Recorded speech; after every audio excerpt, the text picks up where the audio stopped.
Welcome to the Deal Champs podcast. We got the master of hair back. Dino's back. I'm back. If you are watching this, don't forget to hit like and subscribe. Don't forget to share it with your friends. I think we got some good topics today for the listeners. Those you don't know, my name's Stratton Brown. We have built several different companies to seven figures. Right now, we're on the journey of wholesaling houses 0 to $1 million in 6 months. I'm documenting all of it on YouTube, Facebook. It's been an absolute grind. I've learned everything about nationwide wholesaling at this point. I feel like I need to, so you do not have to. We have Mr. Captain America right here, Dean Rogers. What's up, guys? Your other co-host, Dean Rogers. Got started in the NFL, then I transitioned to corporate, then into real estate. Been investing in real estate for over a decade now. We're getting really close to 700 deals that we've closed.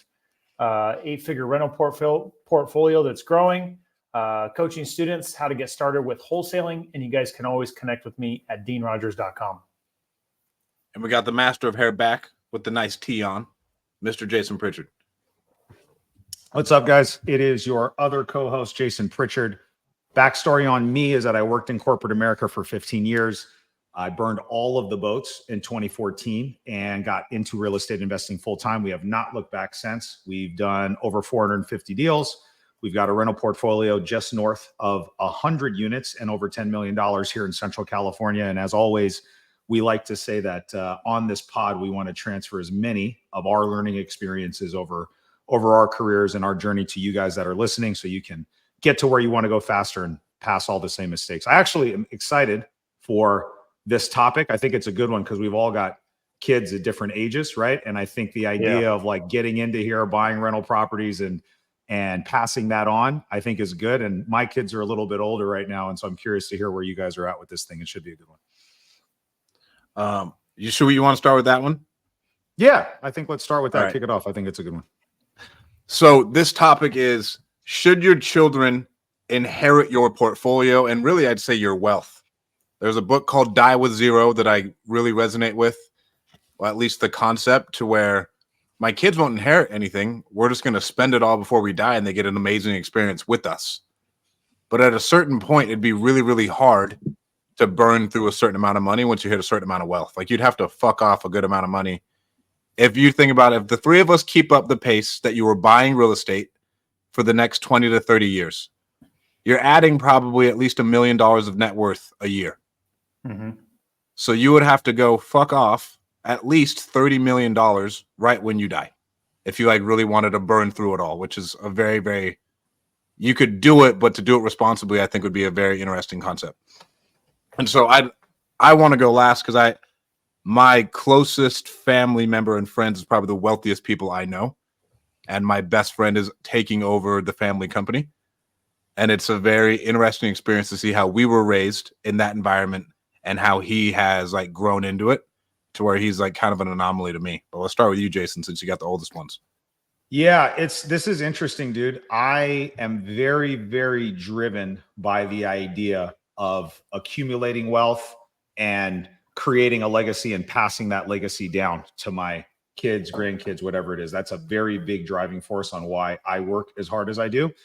And I'm in a weird space right now, dude. And this is why it's interesting to me.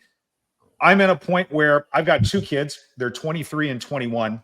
The 23-year-old and I are like this right now. Like, we are butting heads on every single topic. And he's like at this age in his life where he wants to do the exact opposite of everything that dad is telling him right now. Right. And so I know, and I hope that it's probably not going to be like that for a long time, but right now it is. And it's been like that for a little while, dude. And so he literally wants nothing to do with anything that I'm doing right now. And even though he is like basically just scraping by, living with some buddies, just like not really doing anything. And in my head, it kind of screws with me a little bit, man, because I have so many people that reach out to me, especially young men. Kill like another person to talk to you. And they're like, dude, right. Can I just come work for you for free? Can I have a job? Can I do this?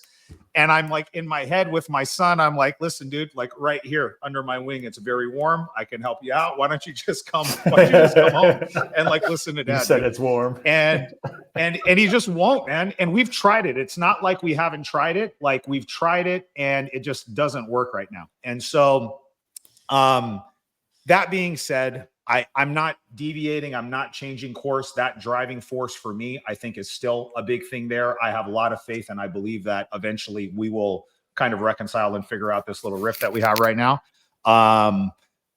Short answer to the question is yes, I do think that the kids should inherit it, but there needs to be a plan. And the way that we would structure it is going to depend on where we're at in life. And right now, one of the discussions that Jen and I are having are like reevaluating what we're doing with our trust, because our trust right now is set up where everything is split 50-50. There aren't really any parameters or guidelines as far as like we have my sister that's there that would be overseeing it, but it's basically like a clean split between the kids.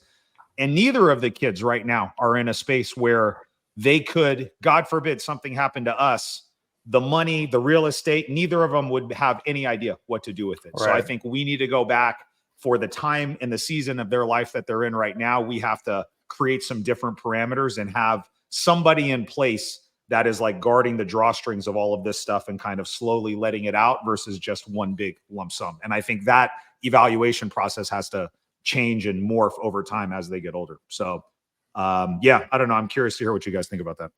What about you, Dino?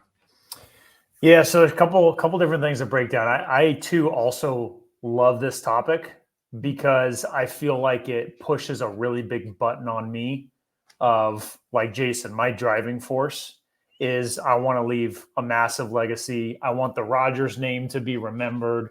I want there to be like a footprint, right? And not just later on in life, not as I leave, but I also want that to happen now, you know? So that's another driving force why to push now, because I am in a season of life where I have young kids. And so I am constantly balancing when to push, when not to push.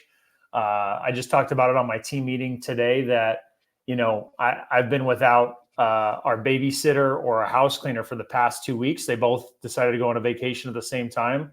That's terrible. Inconveniently. And it's absolute chaos, you know? So it's like, I'm being pulled into helping more than I usually do. I already do help a lot with cooking and, you know, picking up, taking kids to sports and all that kind of stuff. But now it's like even more involved. So that balance as an entrepreneur, as somebody who's driven of spending time with your kids now versus building for the future is already a balance that is challenging and you have to really put a lot of thought to. And I'd say I'm decently balanced. And sometimes it's balanced really well. Sometimes it's one way or the other. But when I think towards the future, what do I want for my kids? It goes to the legacy. It goes for the whole reason why I'm, well, let's be honest. I think most people are doing this for themselves also. Like I want to see how awesome I can be. I want to see what my potential is. I'm motivated. I'm competitive. I'm driven. Like I want to win. And if I'm not in that environment, I feel like, what's my purpose? You know, I feel like, yes, I can spend time with my family and I love that. And those are great memories. But me as a person, I'm driven to win and succeed as well. So part of this journey is for myself. And I think we'd all be lying if we didn't say that.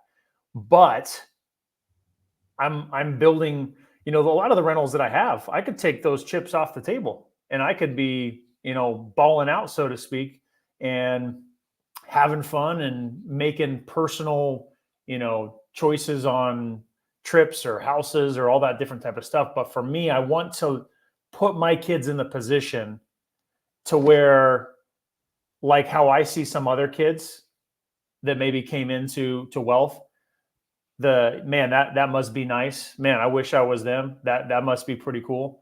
I want to create that for my kids. And I think it's important to also say that what drives people to lead, whether they want to leave that for their kids or not, is going to really depend on how you brought them up and also how receptive they are to that. right? Because Jason, you said you're bumping heads with some of your kids right now. Like naturally, that's got to mess with you a lot. Like you've got to be frustrated. You got to be confused. Like, hey, I'm doing this for the family, and like that's got to be a major internal conflict. It's like literally the only like big issue that I have in my life that I would characterize as a big issue. That is like I would say my life is perfect. It's never perfect, dude, but it's like the best that it's probably ever been in every other area, bro. Financially, we're doing incredible, having an amazing year. The business is doing great.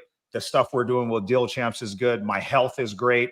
All my other relationships and my family and everything are thriving, bro. It's like this. It's just like this one thing, dude. And it really is like a kind of a mind fuck for me, bro. You know what I mean? Because I get so much positive feedback from other younger men, especially. And it's like, dude, like, how could I have missed the mark here? You know what I'm saying? Like, how did I miss the mark with this kid? Yeah. And I think back to me, this is turning into a little bit of a therapy session. So just bear with me here. So like, say, how can I, like, for me, I was an idiot when I was 23, dude. Like when I was 23, I was completely off the rails. And so I always go back to that. And I'm like, I wasn't thoughtful. I wasn't going out and reaching out to my dad and like expressing gratitude and showing like kindness for all the amazing things that my mom and dad had done for me. So I know that he's in his stage in his life. Yeah.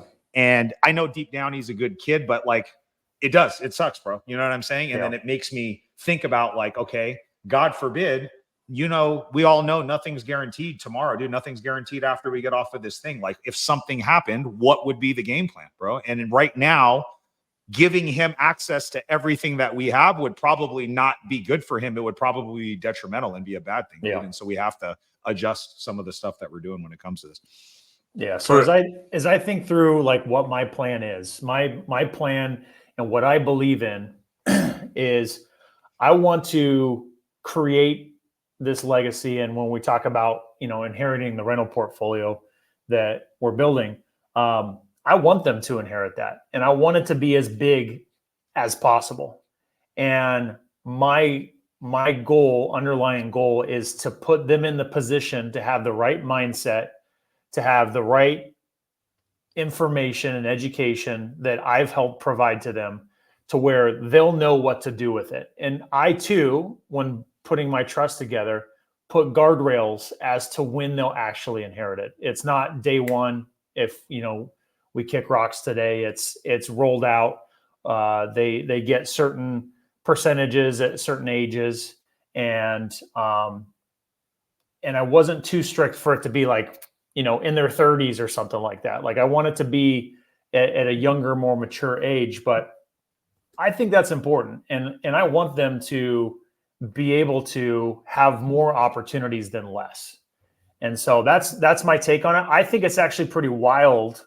I think you've got to be so rich that you're willing to spend all of your money and just get rid of it all. Like, I think the only people I've heard say that are the people that are like ultra mega, like 100 millionaires that are saying stuff like that. And their kids have already been growing up flying in private jets, and they're just kind of sick of that. And they want them to struggle. We live a pretty good life. You know, we're 2 blocks from the beach in La Jolla and drive a golf cart around. So we're doing okay. But I want my kids to have more opportunities day one. And I want to live as long as possible. So I want them, as they are, you know, young adults, to come into the business and help build it even more with me. So that's what my goal is. Let me ask you this, Dean, because your kids are all younger. Mine were, when I first got started, it was 10 years ago. So they were in their teens, but when I really got traction, they were already in their mid to late. They were teenagers at that point, right? So and I was not where I'm at mentally right now, as far as like my mindset, all of those things, right, to pour into them. Yeah. So are you concerned as a dad about, you know, I think one of the reasons why we are as successful as we've had is because we did, you know, have to struggle. We didn't have anything given to us. We had to work our ass off to get here, and it built that muscle and that work ethic. What's your plan to balance with your kids? Like, opening the doors, getting them access to a new way of thinking, a new life, without kind of hampering their ability to like build up their own work ethic and drive on their own. You know what I'm saying? Like, what do you, how do you kind of balance those things? I have seen both sides of the coin. I've known people personally who have walked into wealth and were already had, a path paved for them by somebody else who did all the hard work and started with nothing. And you could argue it was nature versus nurture and their upbringing and their personality type to where they fit into it and they help to take it further. And then I've also seen the other side of the coin where they come in and they're just, they're worthless.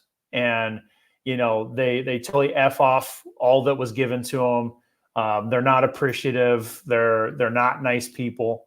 So I've seen all of the above. Yeah. And so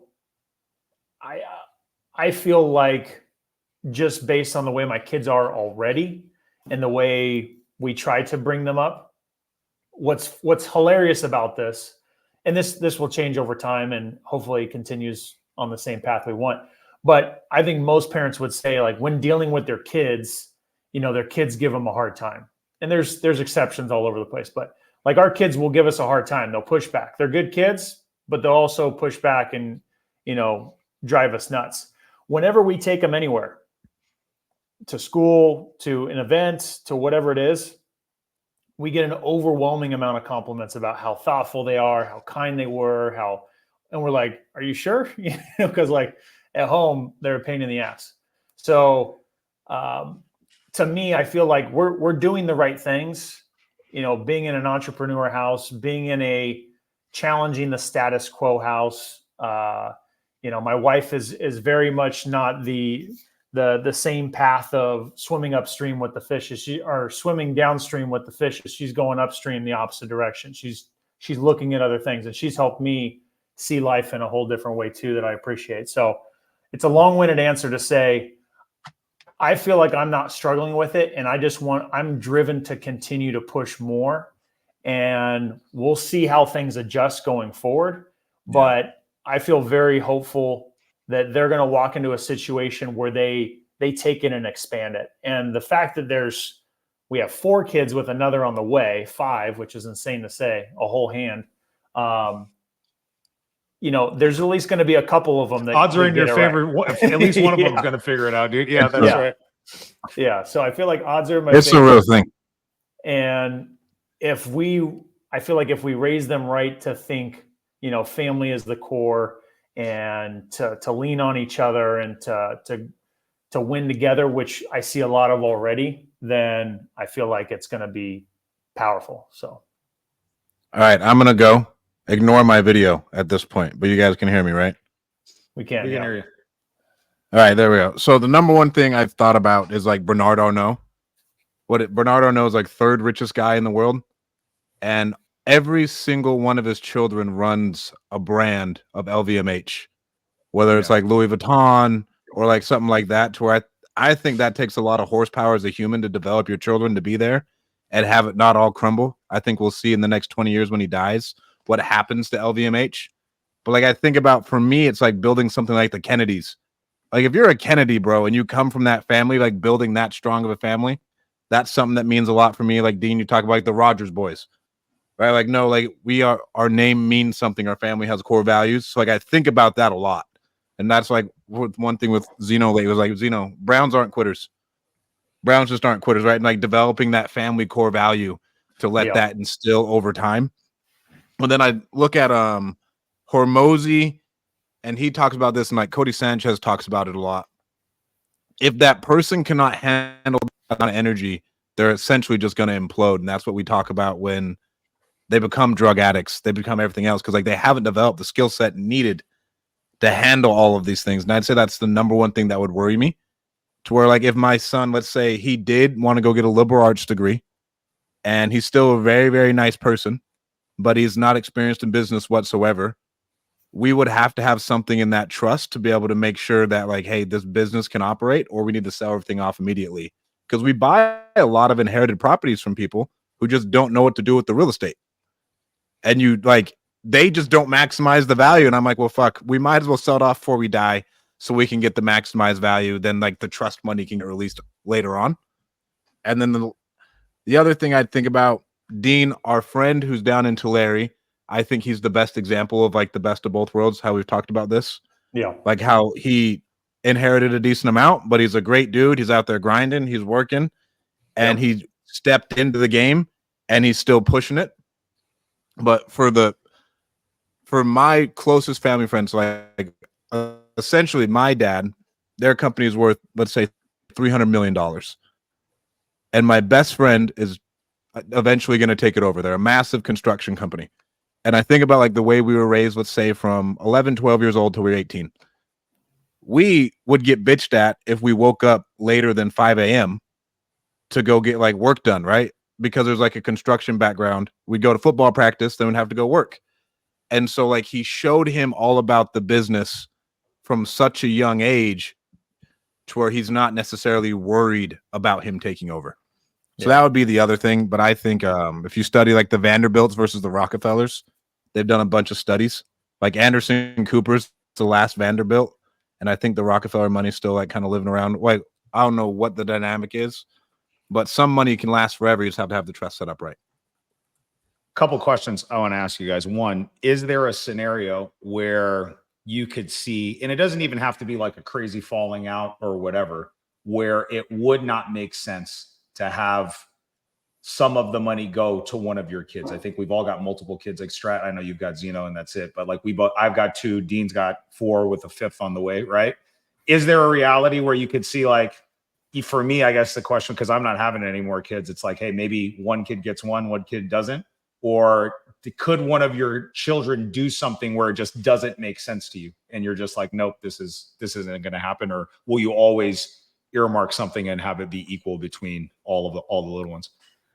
Yeah, we have a provision in our trust that talks about them basically staying out of trouble, just to sum it up. So if they're doing drugs, if they're going to jail, they're just doing stupid stuff, then they're not going to get what they're supposed to, right? And I think that just plays into what I think Strat was saying, where like some people will, just mess it all up and become, into drugs or drinking and just throwing their life away and throwing away the resources that were built for them. So I think that's what we have in ours. Real quick, I don't know how relevant this is to go into. I didn't realize Anderson Cooper was a Vanderbilt. Is that? Yeah. That seems pretty damn He's a legitimate Vanderbilt. Yeah. I just typed it He's in the Google last while one, we're and like talking. there's no money left over. There's no money left over. He's the last Vanderbilt. And like they've done studies about why his family doesn't have any money left versus like the other robber baron families have tons of money left. And like they still like hundreds of millions and billions of dollars to where it's just him. And he essentially had to make a name for himself. Like Anderson Cooper really didn't get handed a lot. And like he's still, I'd say, a pretty big name. He's done well for himself. He's got to be making $20 million a year as a media personality. And so it's really, really different. One thing I heard recently from, I think Dan Martell did an interview, and I can't remember what podcast it was at the end, but they asked him at the end, like, hey, basically this question, right? You're very successful. Dan Martell's worth, I don't know how much money, but a ton, right?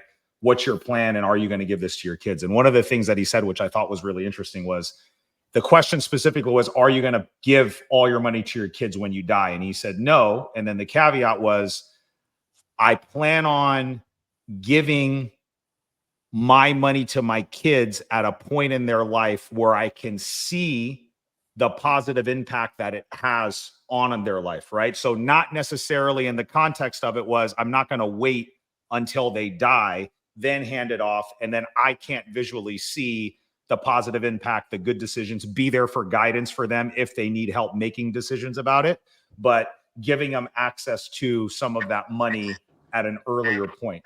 Do you think either of you would consider doing that, or is it all going to be after you pass away and then that's it? I think a mix. So as a question, will we give some of the wealth to the kids while we're still alive? He said he's not going to wait till he dies to pass on his inheritance to his kids, because his thought process is, why would I wait until he dies? And he referenced some book that I can't remember. But basically, like, it was just like, to me, I was like, damn, that makes a lot of sense, dude. You know what I'm saying? It's like, wouldn't they need your guidance, right? like, wouldn't you want to see the type of impact that it has on their life and see the good that it does? So he's like, no, I'm not going to wait. I'm going to do it earlier on. And now when that actually happens, I don't know, but it was an interesting point, and I thought that was good and something that made me think. I don't know if you could trust someone with that much money is like the biggest thing. Like, let's say you in 30 years, Jason, if you're not worth $100 million, knowing you, I don't think you'd be very happy. Yeah, right? I think 100 million is the like, the if bar you weren't worth sure, $100 million in that amount of time, and so then you're like, hey, okay, at this point in time, can my child handle this amount of energy? Do they even have an idea what to do with it? Do they even want this? I think like all those things play into it, because like $100 million and a couple $1 million, I feel like you can set them up both the same way. Yeah. Depending on like the type of personality that kid has. For me, I want to give a ton of experiences to our family while we have, like, because you can't take it with you in the grave, right? We aren't pharaohs fucking building these massive pyramids. Everybody's gonna remember us forever. So I want to have them, if they want to start a business, 100% our family bank will fund it, right? They can pay it back, all this other stuff. And then as we get later on in life, if someone needs houses, we can do it. If someone needs college, we can do it. Grandkids needs college, we can do it. And then I'd say when they're 40, now we can actually start to unlock it. But then we'd have to see where they're at mentally. Because for me, it's like, what is the family going to be like, and the family's core values, and what are we building? If like the vision is the Kennedys or the Arnauds or the like whatever Robert Barron family you want to name, we need to make sure that we built that house the right way in order for it to carry on over generation and generation and generation. Yeah.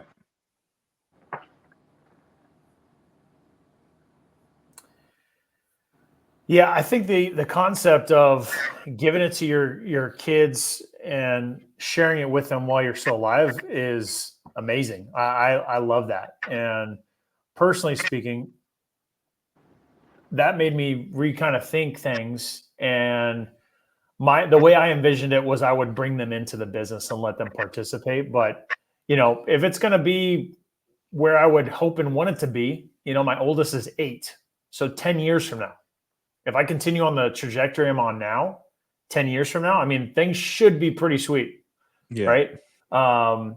And 10 years is a lot of time. I mean, that's how long I've spent in the business now. So to think another 10 years with the momentum and knowledge and experience, it should be compounding exponentially over the next 10 years. So for me to envision my 18-year-old oldest son coming into the world as a young man, man, I would love to break him off a piece of that and say, hey, let's have you grow this in a certain particular way. I haven't really thought through how that would be grown or, what the goal would be, but rather than just bringing in to actually like hand it off. Now, I can use a real life example. There is a friend of mine from high school, still friends with him, and his family is very wealthy. The family he married into is very wealthy, like superpowers. Okay.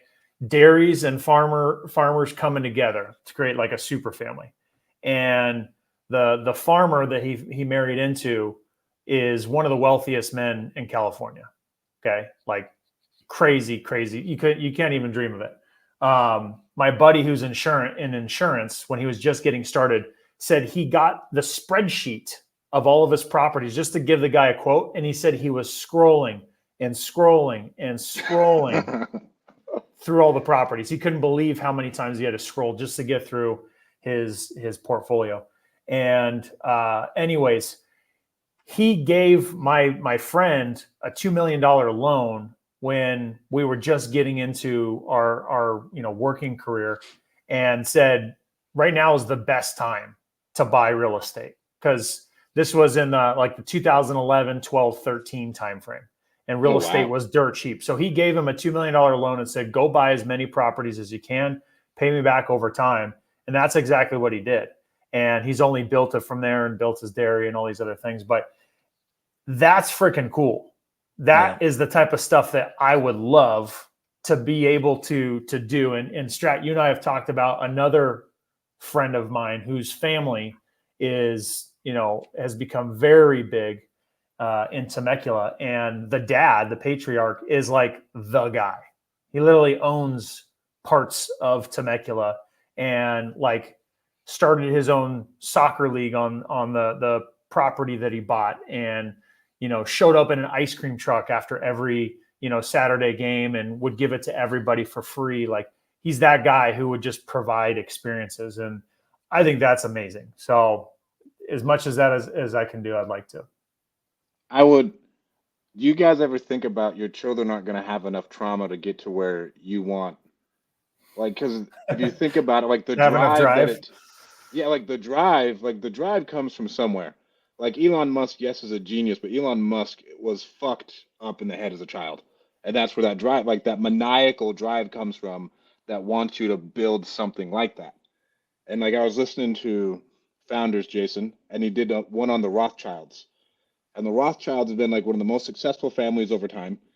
And one of their biggest things was we need to have multiple children, no matter who in the family it is, you need to have multiple children. And they've done this year over year over year. And it took 3 generations for another like solid entrepreneur child to come into the family to like take the torch and do it again. Yeah. Like, and so like I think about stuff like that to where I hopefully my children aren't as like maniacal and want to work as much as I do, and they want to enjoy life and not be like Nick Saban, enjoy something for 30 minutes and let's keep it pumping, But like I do think about that because like I could give them all of it, but they don't care. Like it just doesn't matter to them to go out there and build something. They do just kind of like want to live their life. They're happy.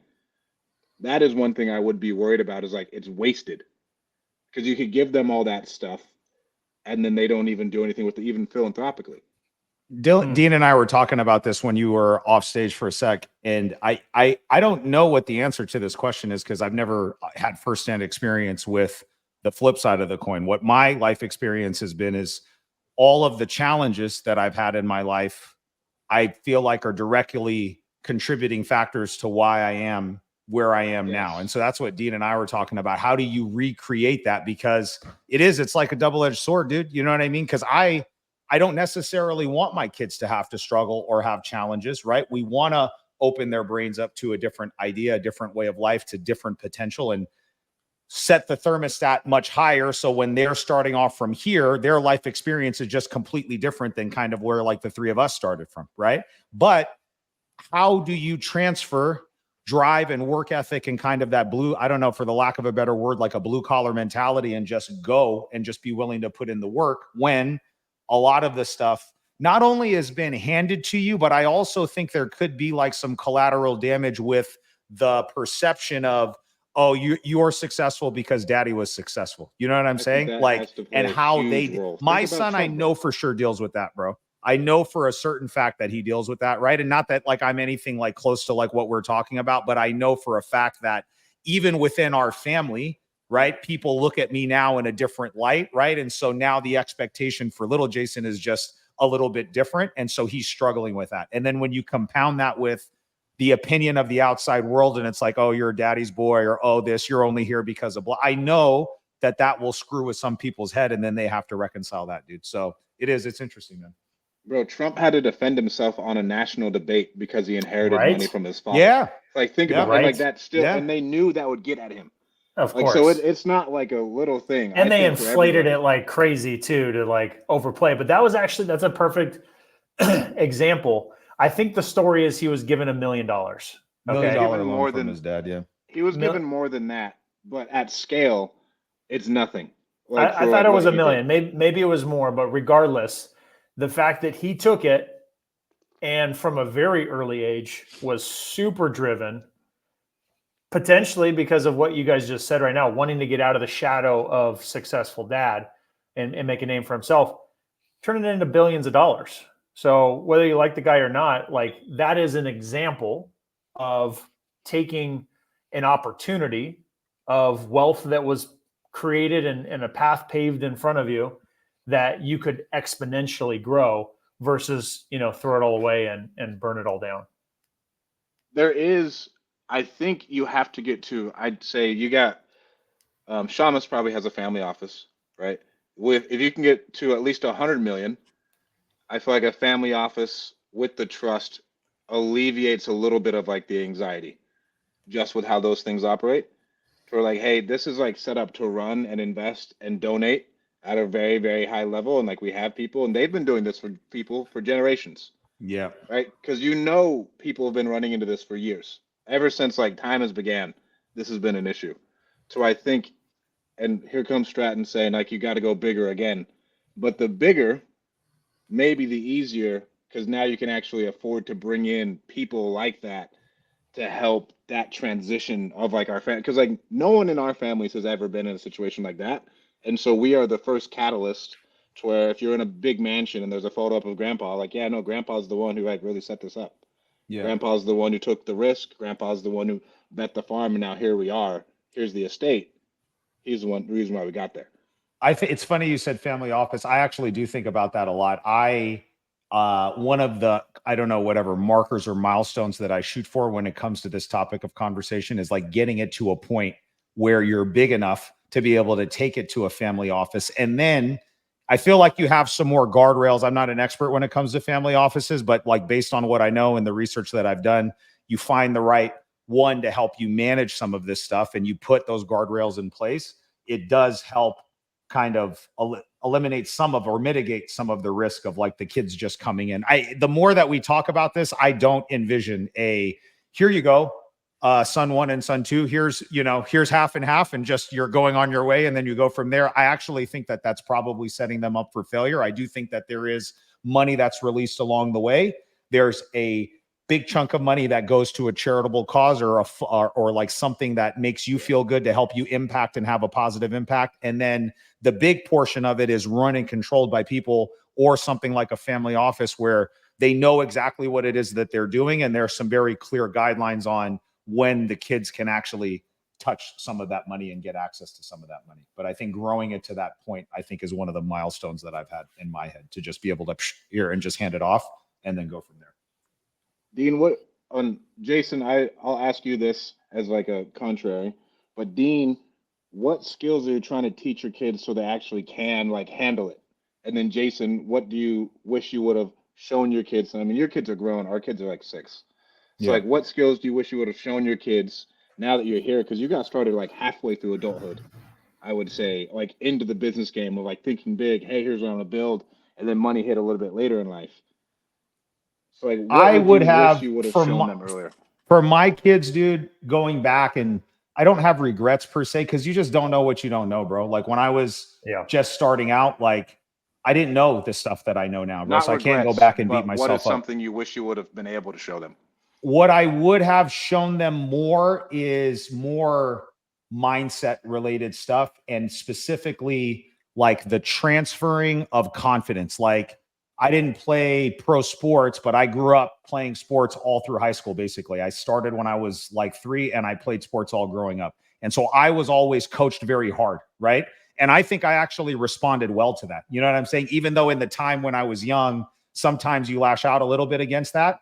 Like I did like that hard coaching, and I took that philosophy, and I think I was really kind of strict and maybe overly strict with my older boy, probably in the way that I communicated it to it. And I should have balanced that with giving him the tools to be able to know and understand that he can achieve whatever it is that he wants, dude. You know what I'm saying? And I think you need to balance kind of like that tough love and that type of stuff with that.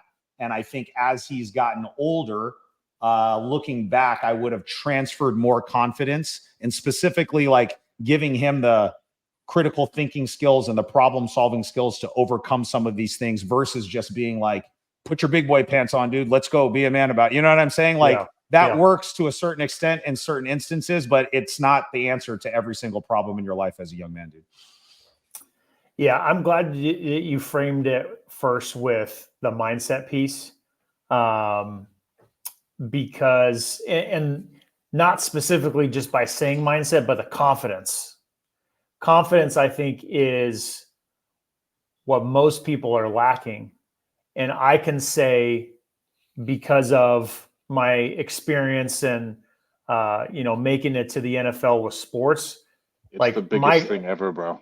For me, oh my God. For me, the confidence that I had, like I didn't have the career I dreamt of because of, making the decision I did with, beating my head against a wall for a living, and getting moved to fullback. But the confidence of literally playing at that level and knowing that I could, and getting that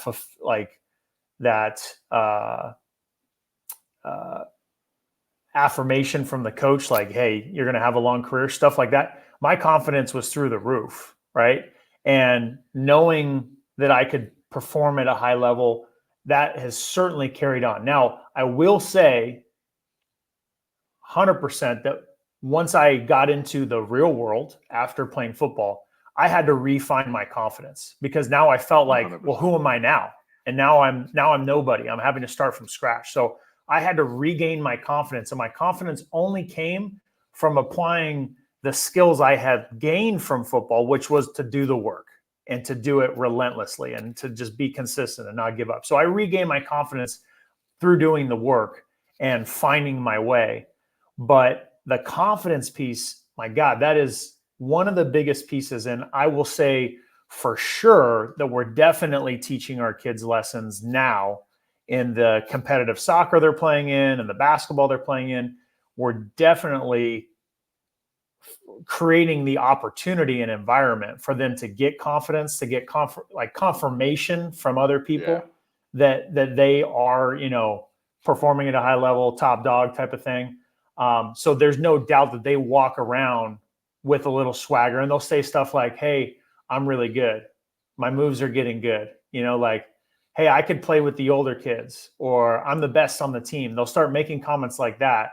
And so we're definitely feeding into that and trying to find the balance. Because one of my things that my dad really emphasized with me was for me to have the confidence, but to be humble. And that's the biggest compliment I had from my friends growing up, was they would say like, hey, you're super humble. You've accomplished this, accomplished that, but you're always super humble and grounded. So trying to find that. The other piece, just to wrap up what I would teach my kids and what I am teaching the kids, is financial literacy and comfort around money. One thing that I had just about everything growing up, and I had an amazing childhood. I didn't have childhood traumas, but for some reason, even though we grew up in a well-to-do house, we didn't talk about money. It was almost a secret. And for me, I was always curious about it as I came into being a young adult. I didn't know much about it. I didn't know what was a lot of money, what wasn't a lot of money. And part of that, I think, was done in protection so that I wouldn't be focused on money. So there's probably a benefit to that. But I was always curious about it. So I want there to be a comfort around money, and I want there to be an understanding of what is smart, what is not. So we've already talked about credit cards. What are credit cards good and bad for, right? Talking about debt. What is good debt? What is bad debt? We've already talked about what's a lot of money and what's not a lot of money. And now, because of my experiences, I show my kids my bank account, and I'll show them like, hey, what do you think about that? This is a lot of money, or this isn't a lot of money, right? And so I talk a lot about money with the kids. And so it's those two things that are, amongst other very important things. But when it comes to like entrepreneur, being able to take on a portfolio or, an estate type of thing, it's definitely confidence and financial literacy. My parents always raised me to be like way too humble, and I've adapted a little bit of a different mindset around you should never be humble because no one is ever going to be confident for you, but you should be very self-aware. But you should never be like humble, like, oh, no, I'm not that good, blah, blah. Like, no, you should know, especially like as I got into college and I could see like the best people on our team thought the best. Yeah. Like they legitimately, like they thought the best, they thought the most of themselves, and then they still got the accolades from the coaches that like helped raise that. But for me, like one thing, I'm never telling them to be humble. Like, no, you need to be confident, but you need to be very self-aware that you could get exposed at any point if you slip up. So you have to be on your P's and Q's. You have to be doing this. You're not better than anybody else in the other way.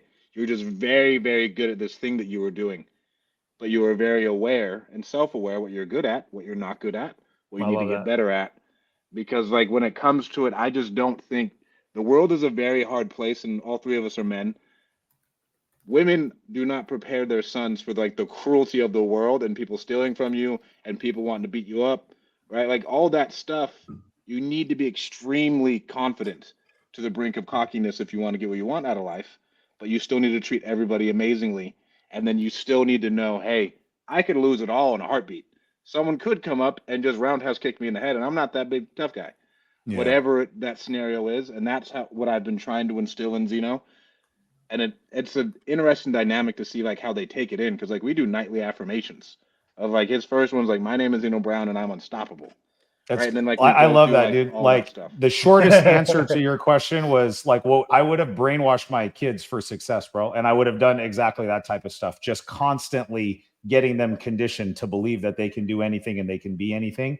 I do think to speak to your point about humility, I think the way that we're taught humility is that sometimes it comes at the expense of confidence, right? So like Dean, when your kids are saying like, hey, I think I'm the best on the team, or hey, that's that. Like if I were to say that growing up, my parents would probably be like, well, don't just you know what I mean? Like they would teach me to be humble, and I would perceive that as a young kid as being confident or thinking that I'm good or thinking that I'm the best is a bad thing. You know what I'm saying? And I think the right answer is you have to do both, right? And I don't think humility should come at the expense of confidence, and vice versa too. Like I think there is a difference for me between being cocky and being confident. And I think that it is important to believe in your ability to do that. And the guiding light as far as like your moral compass and your moral GPS is just treating the people the way that you want to be treated and being a good human being, dude. You know what I'm saying? And I think you can be confident, you can show humility in the right situations as long as you're treating people the way that you want to do, dude. And so, yeah, dude, it's an interesting question. Go ahead. Got a couple comments in my IG. So Shanae says, so agree. Dino, martial arts is helping me achieve this with my son. The confidence he's gained through it is a skill set that will stick with him for a lifetime. I think martial arts is right there with all the rest of the sports. And martial arts is sometimes even more about the discipline and the respect and all of that. So I think that's awesome. She also says, I talk about money with my kids all the time too. So important. And then Hey Kate Real Estate, which is my mom. She says, this is why boys need a father or a father figure in their life. I agree. I think it's really important. I agree. Yeah, 100%. I'm trying to think of whatever else. So, Jason, it sounds like we just ruined your kid's inheritance based off of this conversation. All screwed up. He's going to schedule a meeting with his trust attorney right after this. We're pushing out the payout. 20 years, dude, at least. We're pushing out the payout. Actually, you're all cut off. Everybody's cut off. This is my money now. This is not our money. This is not a family legacy. This is the Jason fund. Oh, man. All right. I mean, we don't have enough time to cover the rest of the topics. It's the entire time. That was good, though, man. That was a good conversation. So good. Yeah. I'm buying a new fucking laptop tomorrow. I'm sick of this. You need to. And call Elon about Starlink or whatever internet you have. You stole the words out of my mouth. Laptop. It's the laptop. Hey, tell Obama you're done with his internet. Elon, internet provider you have at your house, cancel them immediately. Yeah, Elon, you're my boy now. I'm gonna go buy a legitimate streaming computer just for this podcast. It'll be set up in here. Hilarious. All right, guys. Don't forget to hit like and subscribe. Thank you so much for tuning in, and we'll talk to you guys next week. Wait. We announcing the boot camp. What date's the boot camp? You know? Oh, did you get confirmation, Dean? Yeah, did you get confirmation? Didn't get the double confirmation. You didn't get the double confirmation? Didn't get the double. Right. Okay. All right. We are planning a Deal Champs boot camp in the very near future. So you guys stay tuned for that. Another teaser, April 3rd and 4th of 2025. 4th and 5th. Did I mess that up? Yep. Is it 4th and 5th? Friday, Saturday? I gotta check my calendar. Friday, Saturday. Yep. The real estate event of the year. 4th and 5th. You're right. Yeah. Deal Champs Summit. Gonna be an absolute game changer. Gonna be incredible. You guys can't miss that. Let's see. Hey Kate Real Estate and IG said, love this. Miranda Widmeyer said, great talk, guys. Important topics that need to be discussed. So yeah, this was a great one today. I love it. All right, guys. Talk to you soon. Don't forget to hit like and subscribe. Peace.